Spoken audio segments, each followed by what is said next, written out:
Hello guys, നമ്മൾ ഇന്ന് എൻ്റെ വീടിൻ്റെ ഗാർഡനാണ് കാണിക്കാൻ പോകുന്നത്. ഈ ഗാർഡൻ്റെ രണ്ട് സൈഡിലും ഓർക്കിഡാണ് സെറ്റ് ചെയ്തേക്കണേ. അമ്മയ്ക്ക് ഓർക്കിഡ് എന്ന് വെച്ചാൽ കുറച്ച് ക്രൈസാണ്. അപ്പോൾ നമ്മളിന്ന് ചെയ്യാൻ പോകുന്നത് എന്താണെന്ന് വെച്ച് കഴിഞ്ഞാൽ, ഇതിൻ്റെ സെൻറ്ററിലുള്ള ഈ രണ്ട് പോണ്ടില്ലേ, ഇതിനകത്ത് നമ്മൾ ഒരു ഫൗണ്ടൈൻ സെറ്റ് ചെയ്യാൻ പോവാണ്. ഫൗണ്ടൈൻ എന്ന് വെച്ചാൽ നമ്മൾ അത്രയും വലിയൊരു ഫൗണ്ടൈൻ എന്നല്ല, ഒരു നോർമൽ ഫൗണ്ടൈൻ. ഈ ടാങ്കിൽ 2 ഓസ്കാർ ഉണ്ട്. കൊണ്ടുവന്നിട്ട് ഇപ്പോൾ 2 ദിവസമായിട്ടുള്ളൂ. അതുകൊണ്ട് അവർക്ക് അത്രയും എനർജി ഇല്ല, ഒരു ഫീഡൊക്കെ എടുത്തു തുടങ്ങണേ ഉള്ളൂ. അപ്പോൾ ഇതേ നമ്മൾ ഈ ടാങ്കിലാണ് ഫൗണ്ടൻ സെറ്റ് ചെയ്യാൻ പോണത്. ഈ ഫൗണ്ടൻ എന്ന് വെച്ച് കഴിഞ്ഞാൽ ഒരു ഫൗണ്ടൻ പ്ലസ് അക്വാപോണിക്സ് എന്നൊരു കോൺസെപ്റ്റിലാണ് നമ്മൾ ചെയ്യാൻ പോണത്. അപ്പോൾ എല്ലാവർക്കും ചെയ്യാൻ പറ്റും, വീട്ടിൽ നമുക്ക് എല്ലാവർക്കും ട്രൈ ചെയ്യാം. ഈസി ആയിട്ട് ചെയ്യാൻ പറ്റുന്ന ഒരു ഫൗണ്ടനാണ് നമ്മളിവിടെ ഉണ്ടാക്കാൻ പോണത്. അപ്പോൾ നമുക്ക് ആ വീഡിയോയിലേക്ക് കിടക്കാം. അപ്പോൾ ഇതേ നമ്മൾ ഈ ടാങ്കിലെ വെള്ളം മൊത്തം വറ്റിച്ചിട്ടുണ്ട്. ഇതിപ്പോൾ കുറച്ച് നാളെ ഡ്രൈ ചെയ്തിട്ട്, അപ്പോൾ അതാണ് നമ്മൾ ഫുള്ള് വറ്റിച്ച്. നമ്മൾ ഈ PVC പൈപ്പിലാണ് ഇത് സെറ്റ് ചെയ്യാൻ പോണത്. ജസ്റ്റ് ഒരു PVC പൈപ്പ് സിമെൻറ്റ് ചെയ്ത് വെച്ചേക്കാണ്. ആദ്യം നമ്മൾ ഈ ചട്ടി എടുത്ത് വെക്കും, എന്നിട്ട് ഇതിൻ്റെ താഴെ സബ്മേഴ്സിബിൾ പമ്പ് കണക്ട് ചെയ്യും. ഇതാണ് നമ്മൾ ചെയ്യാൻ പോണത്. ഈ ചട്ടിക്ക് കുറച്ച് വിസ്താരം കൂടുതലാണ്, അതാണ് നമ്മൾ ഈ ചട്ടി എടുത്തത്. അപ്പോൾ ഇതാണ് നമ്മുടെ സബ്മേഴ്സിബിൾ പമ്പ്. ഇത് മുന്നേ ഞാനിവിടെ യൂസ് ചെയ്തുകൊണ്ടിരുന്നതാണ്. അപ്പോൾ നമ്മൾ ഇത് തന്നെയാണ് ഇവിടെ യൂസ് ചെയ്യുന്നത്. നമുക്ക് ആമസോണിലും ഫ്ലിപ്കാർട്ടിലൊക്കെ അവൈലബിൾ ആണ്. എനിക്ക് തോന്നുന്നു ഒരു 250 രൂപ തൊട്ട് നമുക്കിത് വാങ്ങാൻ കിട്ടും. ഈ സബ്മേഴ്സിബിൾ പമ്പാണ് നമ്മളിവിടെ സെറ്റ് ചെയ്യാൻ പോണത്. അപ്പോൾ നമ്മളെടുത്ത ചട്ടിക്ക് കുറച്ച് ഹോൾസും കാര്യങ്ങളൊക്കെ ഉണ്ട്. അപ്പോൾ നമ്മൾ MC വെച്ച് ഫില്ല് ചെയ്യാൻ പോവാം.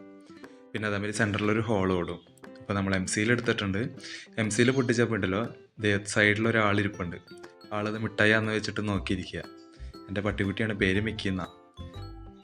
അപ്പോൾ നമ്മൾ ആ ചട്ടി ഫുള്ള് MC വെച്ച് ഒട്ടിച്ചിട്ടുണ്ട്. അതേമാതിരി സെൻറ്ററിലൊരു ഹോൾ ഇട്ടിട്ട് അതൊരു ഹോസ് കണക്ട് ചെയ്തിട്ടുണ്ട്.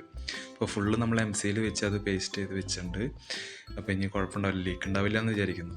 അപ്പോൾ ലീക്ക് ഉണ്ടെങ്കിലും കുഴപ്പമില്ല, അത് ആ ടാങ്കിക്ക് തന്നെ ആയിരിക്കും വീഴുക, അതുകൊണ്ട് വലിയ ഇഷ്യൂ ഇല്ല. അപ്പോൾ ഇങ്ങനെയാണ് നമ്മളിത് സെറ്റ് ചെയ്തേക്കുന്നത്. ആ PVC പൈപ്പിൻ്റെ ഉള്ളിലേക്ക് സബ്മേഴ്സിബിൾ പമ്പ് ഇറക്കി വെച്ചു. പിന്നെ ഹോസ്, ചട്ടിയിൽ നിന്നുള്ള ഹോസ് സബ്മേഴ്സിബിൾ പമ്പായിട്ട് കണക്ട് ചെയ്തു. പിന്നെ നമ്മൾ ഇനി ഉണ്ടല്ലോ, ഇതിൻ്റെ ഉള്ളിൽ ഹൗസിൻ്റെ മുകളിലായിട്ട് ഈ കാണുന്ന ചട്ടി വയ്ക്കും. ചട്ടിയല്ല, ഇത് മറ്റേ ഓർക്കിഡിൻ്റെ ഒക്കെ ചെറിയ ചട്ടിയില്ല, അതാണ്.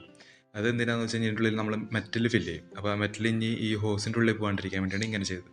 ഞാൻ കുറച്ച് മെറ്റൽ എടുത്തിട്ടുണ്ട്. ഇനി ഞാൻ ചട്ടിയിൽ വെച്ച് കുറച്ച് പ്ലാന്റും സെറ്റ് ചെയ്യണം. അപ്പോൾ ഇതാണ് നമ്മുടെ ഫൈനൽ ഔട്ട്ലുക്ക് വന്നേക്കുന്നത്. അപ്പോൾ ഇതിൻ്റെ ഉപകാരം എന്താണെന്ന് വെച്ച് കഴിഞ്ഞാൽ, ഇപ്പോൾ ഫിഷിനൊക്കെ ഇടുമ്പോൾ ഫിഷിൻ്റെ വേസ്റ്റ്, അതേമാതിരി ഫുഡ് വേസ്റ്റൊക്കെ ടാങ്കിൽ കിടന്നിട്ട് അമോണിയ ആയിട്ട് മാറും.